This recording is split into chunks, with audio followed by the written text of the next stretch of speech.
Buenas noches, amigas, amigos, enemigos y adversarios. Sean todos bienvenidos a esta conversación de buena fe. Esta noche nos acompaña Max Reyes, el subsecretario para América Latina de la Secretaría de Relaciones Exteriores de México. Bienvenido, Max. Gracias, muy buenas noches, Gibran. Gracias por la oportunidad de platicar contigo y con tu amplio auditorio. Gracias. Vamos a charlar esta noche sobre cuál es la política exterior de la Cuarta Transformación y cómo se ha visto reflejada particularmente en la subsecretaría que tú encabezas, por mucho la subsecretaría con más actividad, o por lo menos a la que se le ha visto mayor foco público durante estos años ya de la Cuarta Transformación de la vida pública de México. Han estado ahí en el asunto de Evo Morales, en lo de la CELAC, ahora en lo de la vacuna, activísimos, no han parado en todo este tiempo. ¿Cuál dirías, Max, que son los principales retos que se han afrontado a lo largo de estos 2 años de gobierno? Pues mira, el primero yo te diría que es o fue cumplir la instrucción del presidente López Obrador de reposicionar a nuestro país en el lugar histórico que siempre tuvo en América Latina y el Caribe. Y mismo que se perdió pues hace 20 años por distintas razones, por razones políticas, por razones comerciales, por razones de la relación tan estrecha que hay con Estados Unidos y con las comunidades mexicanas en Estados Unidos. Pero también porque algunos mandatarios y algunos cancilleres les gustaba hablar más en inglés que en español y renunciaron, abdicaron a nuestro lugar histórico por antecedentes, por idioma, por alimentos, por origen prehispánico, ¿no? Al lugar de México en la región. Entonces, pues ese ha sido el mayor reto, y de ahí, conducidos además por un latinoamericanista por vocación como es el secretario Marcelo Ebrard, pues hemos trabajado todos los días en dos vertientes. La primera, hacer para México, tener para México todos los espacios de participación diplomática multilateral que existen.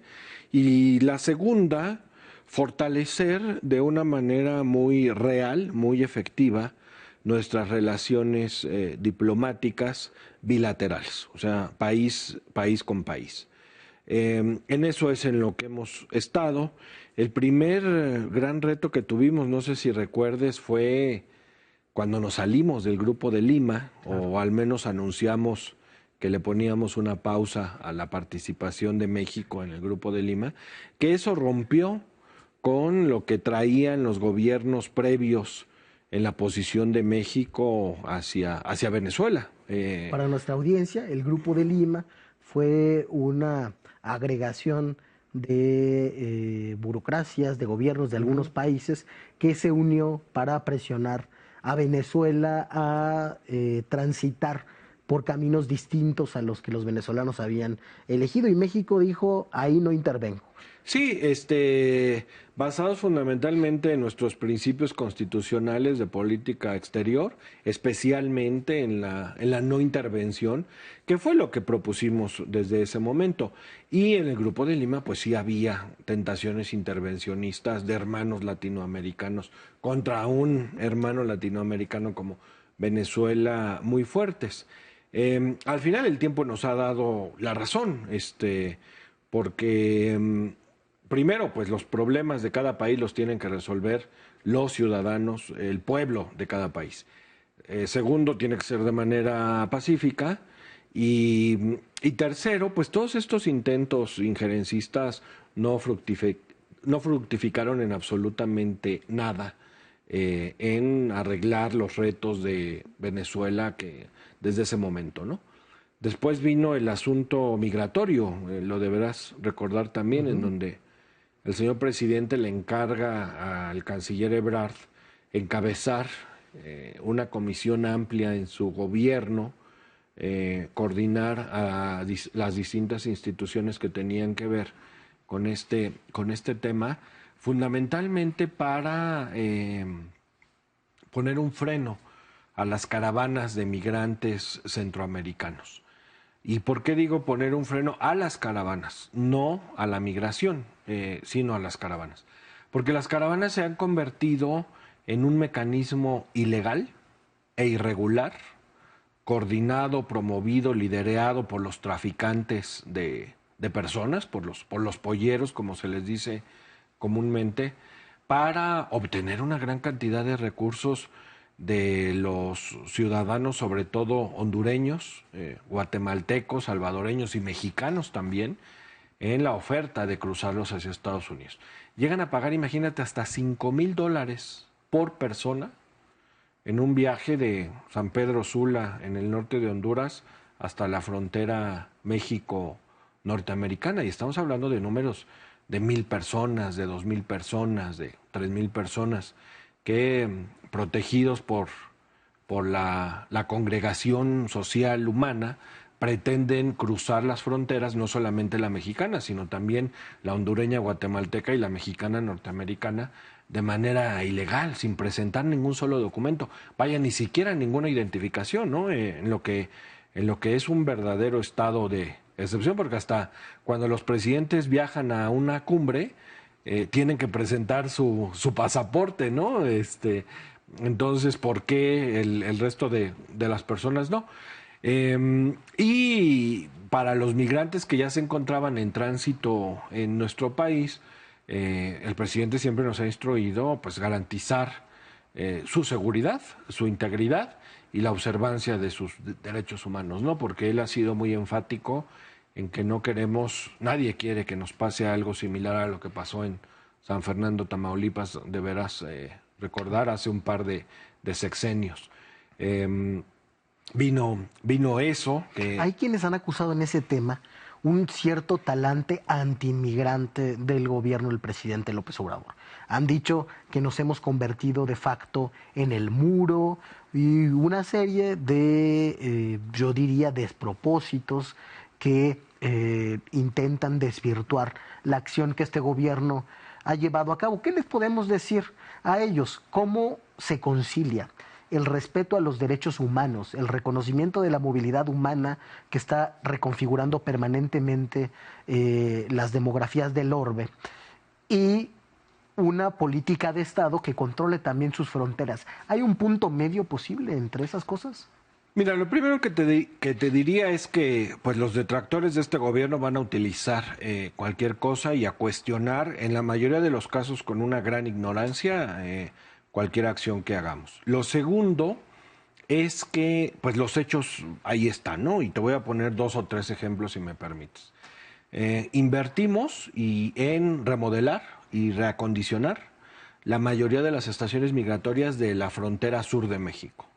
Desde la estación migratoria Siglo XXI en Tapachula, que es la más grande de América Latina, hasta las de Acayucan en Veracruz, las de Tenosique en Tabasco. Hacía más de 15 años en que no había condiciones dignas y limpias para que los migrantes que estaban esperando algún proceso o alguna respuesta, algún trámite en nuestra frontera sur, pudieran alojarse en un lugar digno y seguro. Y de eso hemos dado cuenta infinidad de veces. Segundo, los despliegues que hubo, sobre todo de la Guardia Nacional en la frontera y en el territorio nacional, fue para reforzar a las únicas personas facultadas legalmente para atender el asunto migratorio, sea hacer algún rescate, algún auxilio, etcétera, que son los agentes del Instituto Nacional de Migración. ¿Qué pasaba antes? Iba un grupo de 8 o 10 polleros en 2 o 3 trailers o camiones, transportando hasta 100 o 150 migrantes, y se aparecía 1, 2 o 3 agentes del Instituto Nacional de Migración en cualquier carretera mexicana. Ya te imaginarás, con esa correlación de fuerzas, quién seguía ganando, ¿no? Claro. Entonces, hemos abatido eso. El año pasado, 2019, se consignaron aproximadamente a 300 personas en los ministerios públicos locales y federales vinculados con algún delito de tráfico ilegal de personas. La gran mayoría de ellos en los ministerios públicos del sureste mexicano, pero también en los estados fronterizos del norte. No hemos tenido, a pesar de haber presentado los mayores flujos migratorios en estos fenómenos durante la última parte de 2018 y 2019, no tuvimos ningún caso que lamentar de fallecimientos tumultuarios o masacres en grupo como había antes. Lamentablemente los migrantes que fallecieron, normalmente la gran mayoría de ellos fueron en manos de los polleros o bien en algún fuego cruzado entre las propias bandas de traficantes de personas o enfrentamiento con las autoridades policiales que pretendían detenerlos, ¿no? Pero nunca en manos de una autoridad mexicana. Recuerdo solamente el fallecimiento de un ciudadano haitiano por una situación propia de su edad y de su condición física, que además así quedó plenamente determinado y reconocido por el propio país, ¿no? Entonces, pues esos son ejemplos muy claros de lo que ha sucedido. Reiterar que nuestra lucha ha sido en contra de la migración irregular, en contra de los traficantes de personas. El presidente siempre nos ha dicho que la migración es una oportunidad y no es una amenaza, pero además otra cosa, él ha insistido en que las personas deben tener opciones de crecimiento y de desarrollo en sus lugares de origen. Que la migración sea una opción y no una obligación.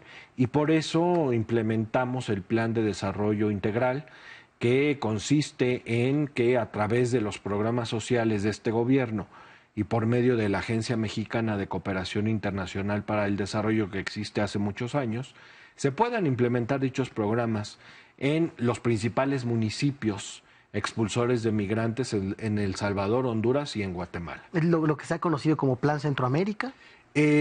No, pues se llama Plan de Desarrollo Integral, Okay. Con Honduras, Guatemala, El Salvador y México.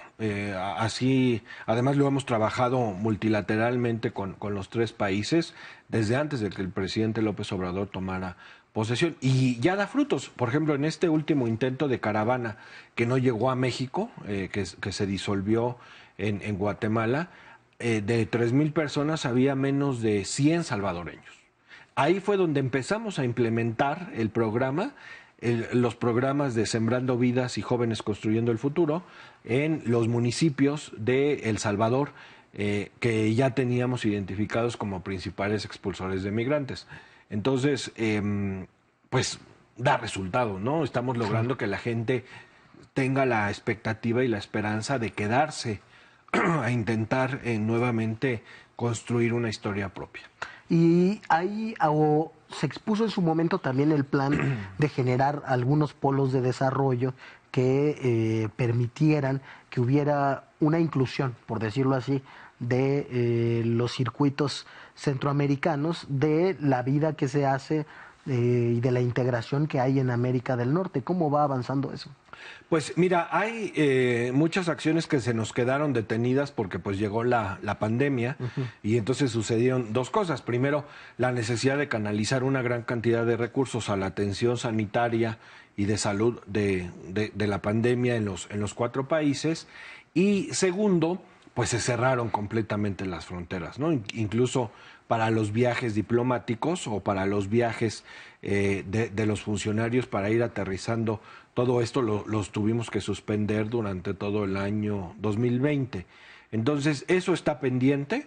Esperamos que el próximo año, a partir de la primavera, que según las autoridades de salud nos han dicho, volveremos ya a la normalidad o a la nueva normalidad ya en términos reales, podamos retomar todos esos proyectos.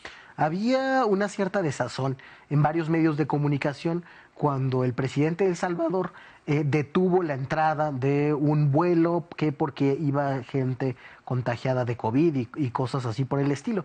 Y eso permitió que se pusiera en la conversación pública precisamente lo que decías, de los recursos que se habían comprometido para tener en algunos sitios de El Salvador política social como Sembrando Vida. Eh, bueno, a ver si nos puedes contestar después del corte, ¿cómo es que esto se discutió, si entró en discusión o no? ¿Y qué impresión se queda México de la actuación, particularmente del gobierno de El Salvador? Vamos a una pausa y nos contestas. Claro que sí, con mucho gusto.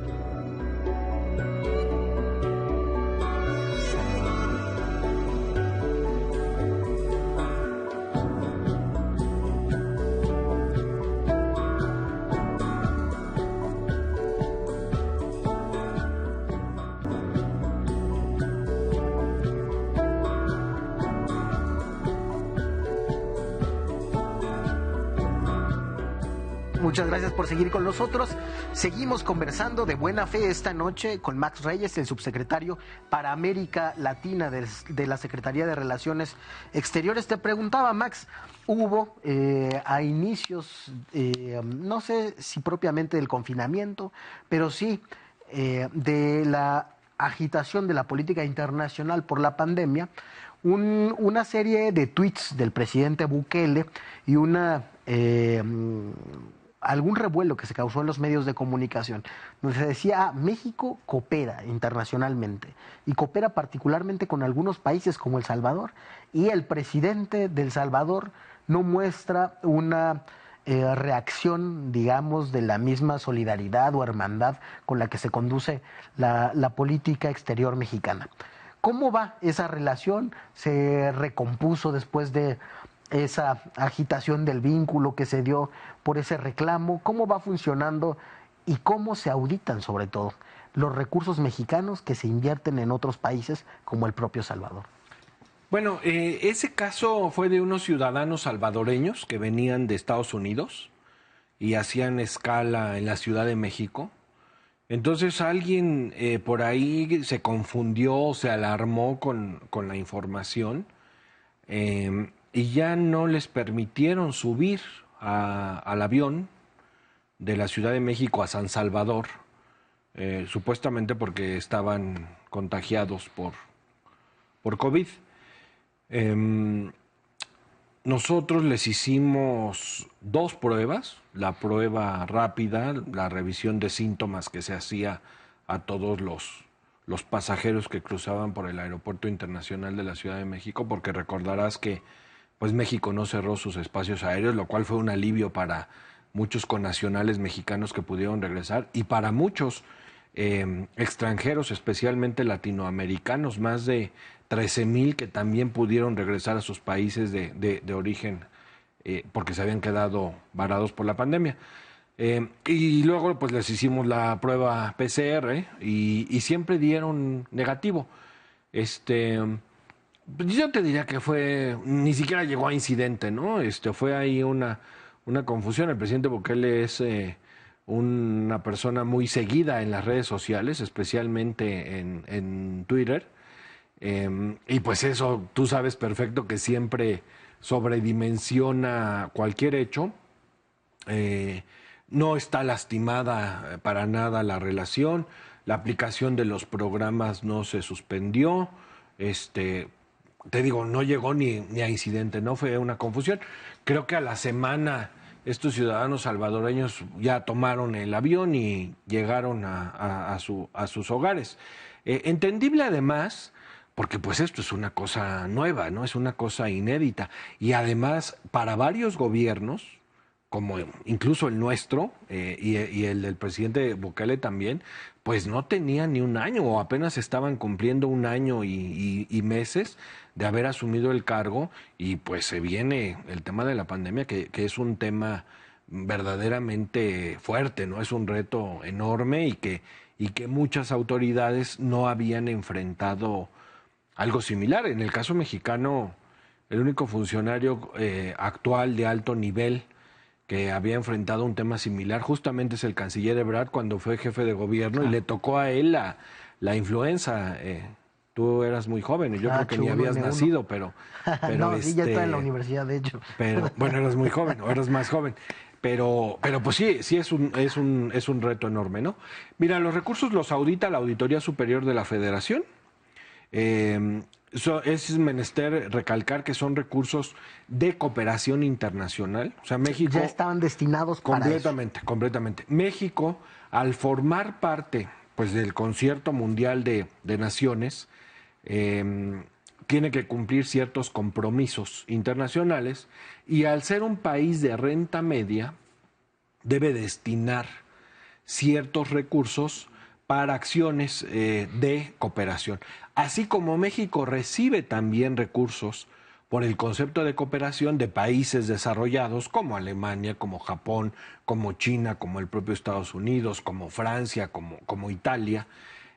Normalmente nosotros los canalizamos a ayudar a los hermanos centroamericanos, que son las economías más débiles en la región. Y no se pueden usar para otra cosa, ¿eh? O sea, no puedes tomar recursos de cooperación internacional para pavimentar calles en México, ni al revés, ni tampoco puedes utilizar recursos que estaban destinados para obras de agua, por ejemplo, en México, meterlos durante el año a cooperación internacional. No. ¿Cuál es la diferencia ahora?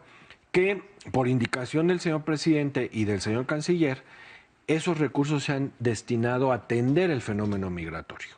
Antes se usaban para construir carreteras, para construir presas. En Panamá hay una presa que se construyó con fondos, con recursos del Fondo México de Cooperación Internacional. En el propio San Salvador, la autopista que conecta a San Salvador con la costa, se construyó en su mayor parte con recursos de ese fondo hace 8 años, o sea, no es algo nuevo. Ahora le hemos dado un enfoque para atender el origen de las causas migratorias. Entonces también son recursos que tienen que cumplir con reglamentación internacional por su origen y por su destino. Y además cumplir con las normas en cada país donde se aplican. Entonces estamos cubiertos por 3 lados, por toda la normatividad mexicana de transparencia, auditoría y vigilancia de la aplicación de los recursos, por la normatividad local en donde se aplica y además por todo lo que tenemos que cumplir por formar parte de estos esquemas de cooperación. Muy interesante esto que nos dices porque, bueno, sobre todo la derecha mediática y política ha intentado sembrar un discurso de que mientras aquí faltan recursos para tal cosa, o para medicinas, o para lo que sea, se entregan a ciudadanos de otros países. Eso me parece, en primer lugar, de destacarse.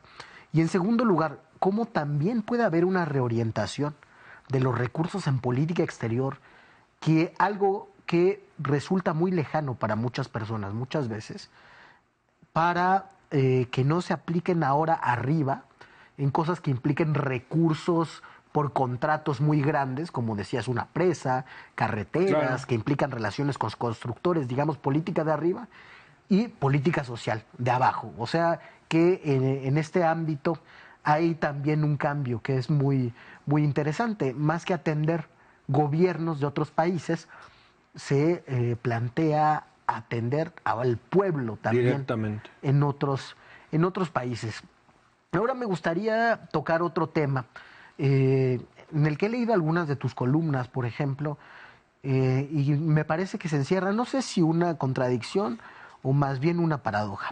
Has planteado por ahí en alguna columna que la región enfrenta algunos signos de fragmentación o de división.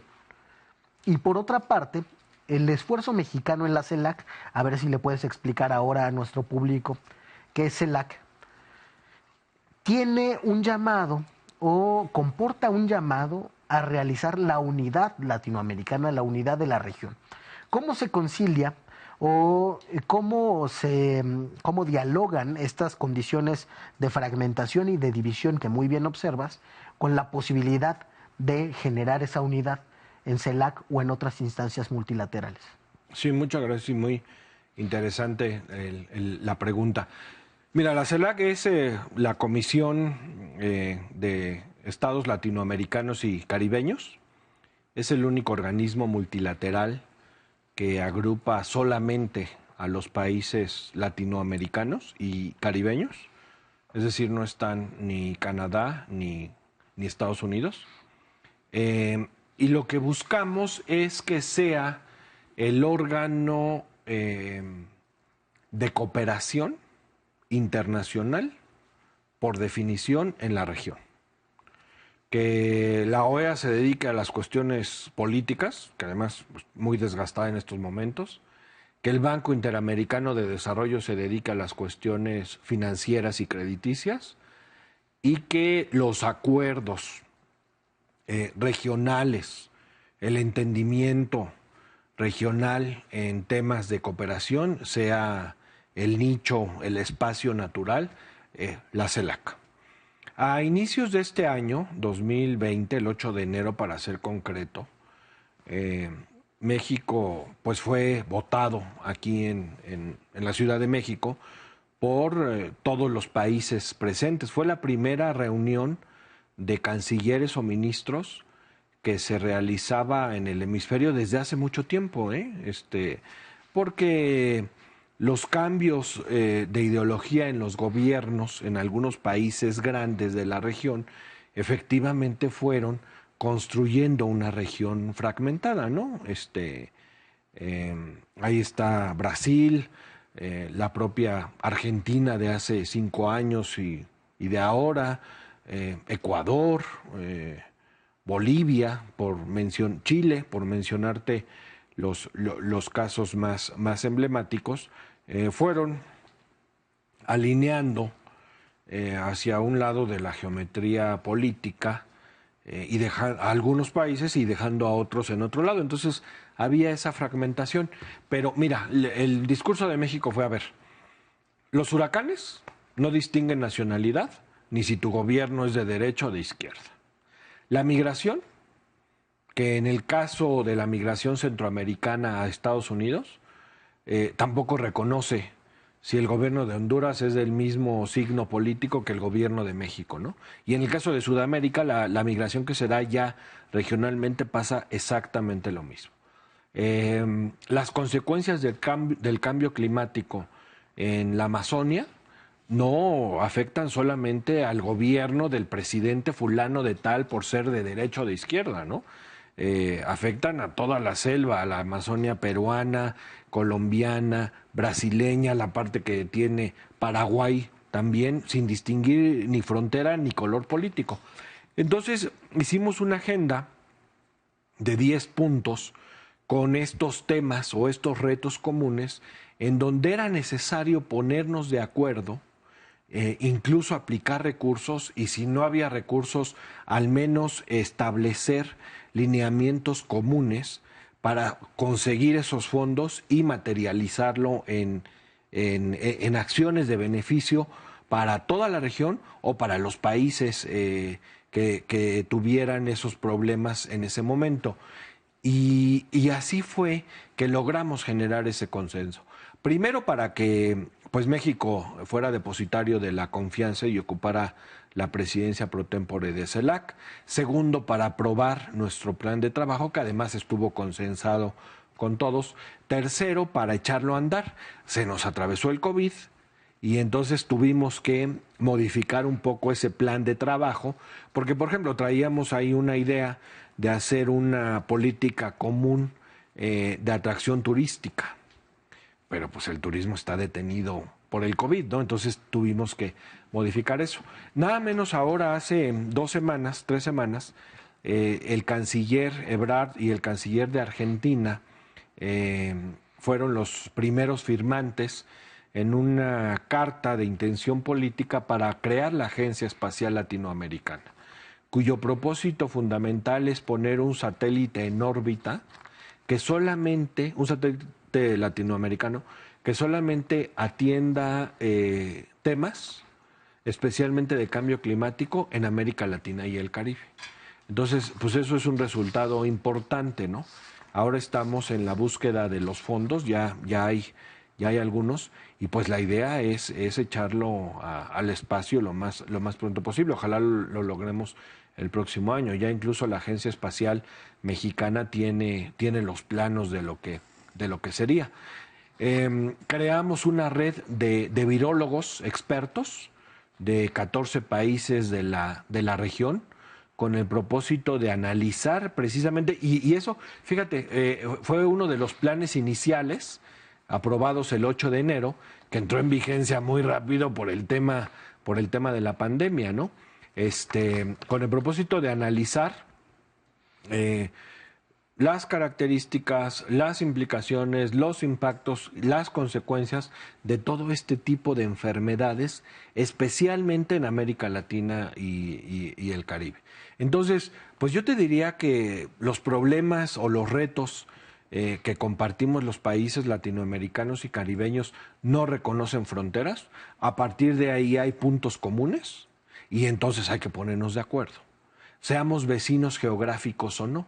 Por ejemplo, la migración haitiana y cubana, aunque no compartimos frontera, pues los migrantes pasan por México forzosamente y a veces se enrolan en estas caravanas ilegales y entonces pues hay que platicar y hay que ponerse de acuerdo y hay que ver qué vamos a hacer con eso, ¿no? Nos queda claro. Vamos a un corte y regresamos para seguir platicando. Estamos hablando con Max Reyes sobre la política exterior mexicana.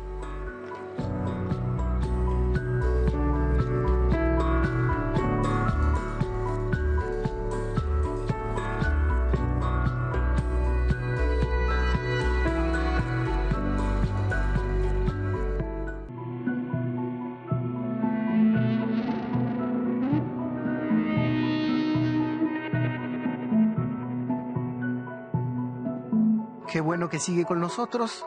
Estamos conversando de buena fe con Max Reyes. Nos comentabas sobre algunos esfuerzos que se han realizado en conjunto con Argentina, particularmente el asunto espacial. Hemos ido caminando también en otras materias. Creo que la que es más pública, que es más notoria, es el asunto de la vacuna. ¿Cómo va avanzando esa alianza y cuáles dificultades, retos o adversidades crees que se pueden presentar? O más bien eso va caminando correctamente. Pues yo te diría que hay una relación extraordinaria que va caminando correctamente. Efectivamente, el asunto aeroespacial es un ejemplo de ello. La vacuna de los laboratorios británicos AstraZeneca es otro ejemplo porque por la producción que se va a realizar en un laboratorio argentino y en un laboratorio mexicano, cosa que no podría haber sucedido si los gobiernos estuvieran distanciados. Hemos avanzado en materia de facilitación comercial de algunos productos en pendientes que tenía México con la Argentina. Nos hace falta ganarles en fútbol, que yo creo que lo vamos a hacer pronto. Pero es una relación extraordinaria y sin duda la afinidad ideológica del presidente Fernández y el presidente López Obrador ha ayudado mucho. Sí, ese es uno de los temas que tocabas y otro que se me quedó ahí atorado, que me llamaba la atención también, era sobre la OEA. Decías, CELAC debe tener la vocación de la cooperación. Y por otro lado, la OEA debe dedicarse a la política, aunque, apuntabas, está ya muy desgastada. Hemos visto y han sido públicas las críticas al secretario Almagro que se han puesto sobre la mesa durante todo el último año. Hay la expectativa de recomponer todavía, después de los sucesos que han venido pasando, después del suceso de Bolivia, por ejemplo, el papel de la OEA, o más bien hay que ir pensando en fortalecer otras instancias multilaterales y sustituir lo que bien se había podido hacer ahí hasta que los vientos cambien. Pues mira, yo te diría que si la OEA funcionara bien, los demás organismos multilaterales no tendrían cabida, ¿no? No tendrían espacio, porque fue el organismo multilateral americano por excelencia o por definición en su creación. Ahora, lamentablemente, con Almagro, pues se ha convertido, a veces hasta parece una agencia electoral, ¿no? De reconocer o desconocer procesos electorales y reconocer o desconocer gobiernos. pero además mal. En el caso de Bolivia, con la elección del presidente Morales el año pasado, ellos mismos han reconocido que su visita allá, que produjo la descalificación del proceso electoral, los resultados que ellos arrojaron en ese momento no tenían ninguna validez ni ninguna solidez técnica. Claro, lo vienen a decir ahora que ya las cosas en Bolivia cambiaron radicalmente, pero evidentemente ese es un papel tristísimo, porque ni siquiera hacen las cosas con la suficiencia técnica y académica que respalde sus posiciones políticas, ¿no? Entonces, nosotros sentimos que no hay manera de recomponer eso, ¿no? Almagro no da avisos de rectificar. Ahora en la elección nueva que en Bolivia tienen otra vez una actitud injerencista, han tenido otra vez una actitud injerencista y seguramente lo harán así con otros países. Bueno, lo hicieron con Venezuela también. Y tal parece que ahora lo único que hace la OEA es, insisto, calificar o descalificar procesos electorales. No tiene agenda de otra cosa. Ya olvídate de lo que diga México, o de que México esté de acuerdo o no con Almagro. ¿Tú recuerdas algún pronunciamiento de la OEA, por ejemplo, respecto al COVID? ¿O algún llamamiento a una videoconferencia a los ministros de salud o a los jefes de Estado o a los cancilleres para enfrentar regionalmente el COVID por parte de la OEA? Por hablarte de un tema, pues del tema que nos afecta a todos en este momento, no lo ha habido. Sí, que ocupa la agenda de todos los organismos multilaterales. Claro, en la ONU se toca. Obviamente, en la Organización Mundial de la Salud, en la Organización Panamericana de la Salud, el Fondo Monetario Internacional hace una serie de propuestas en materia económica y financiera que tienen que ver con la crisis económica producida por el COVID, el Banco Mundial, el Grupo de los 20, la Unión Europea, la CELAC, ¿no? Y la OEA, te digo, parece más un árbitro ahí electoral sumamente cuestionado, además, ¿no? Y que no le vemos una expectativa de recomposición. Bueno, supongo que esta crisis de legitimidad es lo que hace que no pueda tener llamados para realizar o para llevar a cabo ninguna de las otras agendas, ¿no? Como que se quedó ahí. Volvió a hacer eso que decía Fidel Castro, el Ministerio de las Colonias. Yo creo que sí. Yo en algún momento también puse por ahí un Twitter que además fue criticado por algunos malquerientes de la derecha, en donde dije que era la Subsecretaría de América Latina del Departamento de Estado de Estados Unidos, ¿no? Triste y lamentable, porque además pues nosotros formamos parte del organismo, pero lamentablemente sí se han convertido en eso. Y pues lo increíble además es que van en una sola línea, ¿no? No escuchan, no atienden. Problemas, insisto, comunes hay. Pero bueno, también gracias a eso existe CELAC y CELAC está brillando.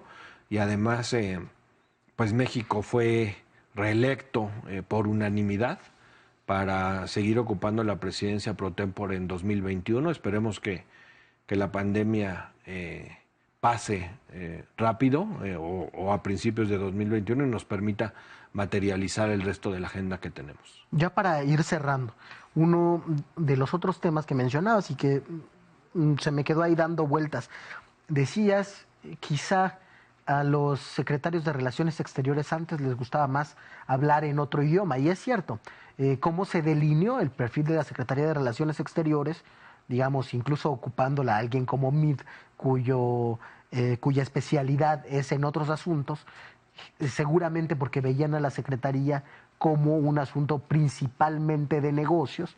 De la misma manera, se empezó a pensar de otro modo. Y creo que aquí se relegó, como ya desde hace algunos años, lo fundamental, el papel fundamental del español como lengua de comunicación internacional. ¿Hay algún esfuerzo en particular de la Secretaría y de la Subsecretaría a tu cargo para recuperar esa importancia del español? ¿O es nada más un rasgo que mencionabas como una reivindicación de lo que tiene que ser la política exterior mexicana? Pues mira, no lo hemos tocado como una prioridad, pero al trabajar y darle esta importancia y construir todos estos consensos, es evidente que vamos ganando espacios en el mundo y en el mundo del idioma, además en todo el planeta de una manera muy clara, ¿no? Tenemos un presidente extraordinariamente culto, extraordinariamente conocedor y amante de la historia mexicana y de la historia latinoamericana, y además alguien que valora mucho la actividad y los oficios diplomáticos y lo que la diplomacia debe ser para un gobierno como el de él. Alguien que le da a la diplomacia, que le da a una persona que además es de todas sus confianzas como el secretario Marcelo Ebrard, todo el respaldo para llevar la política exterior de su gobierno y que entiende perfectamente lo que es la política exterior de un gobierno. Efectivamente no lo ve como una agencia de promoción económica o como una agencia de negociación comercial o como un espacio para tener a alguien mientras tanto, ¿no? Sino, yo creo que el presidente López Obrador le ha dado una dimensión justa y extraordinaria y de prioridad a la Secretaría de Relaciones Exteriores y a la materia de política exterior en su gobierno. Sí, ha tenido una centralidad la Secretaría que no había tenido en los sexenios anteriores. Casi cualquier cosa, así como casi cualquier cosa de política interior tiene sus implicaciones en la política exterior, se ha ido asignando cada vez a mayores tareas al canciller Marcelo Ebrard. Lo vemos ahí todo el tiempo en las conferencias de prensa. La política exterior ha pasado a incorporarse como una de las partes fundamentales del gobierno, a diferencia de lo que se decía, ¿no? Que teníamos un presidente que solo miraba hacia adentro, que no conocía el mundo o que descalificaban porque dice que no, dicen que no habla inglés y creo que cada vez más hay mayor conciencia o mayor politización acerca de la implicación que tienen los temas de política internacional en la vida de las personas. Lo hemos visto ahora más que nunca con esto de la pandemia. Hay, creo que por la propia figura del canciller, una conversación cada vez más impregnada de esa labor internacionalista del país.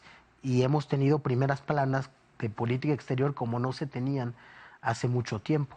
Particularmente el asunto de Bolivia y el papel de México, salvando al presidente Evo Morales, tuvo una gran repercusión internacional. Yo lo hablaba con algunos funcionarios del gobierno que me decían que era muy bonito volver a probar el sabor de la dignidad nacional.